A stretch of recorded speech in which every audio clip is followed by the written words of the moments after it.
Guys, so today is December 8. So, ka-open lang namin ng fried chicken. G&T Crispy Fried Chicken today December 8.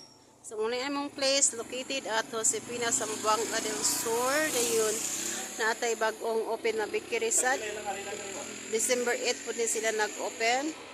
So, ang ilahang kuan specialty is Bavarian, donut Bavarian and OB flavor.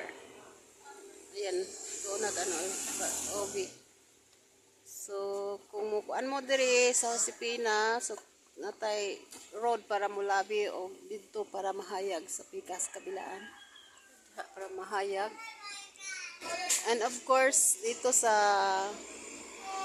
ibabaw is the sentro ng Josefina.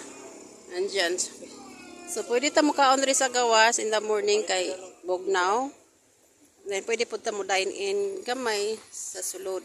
Pwede ta mo dine in.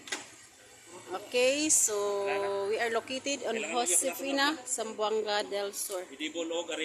Alright. So, that's it. Come and enjoy your meal here at G&T Crispy Fried Chicken.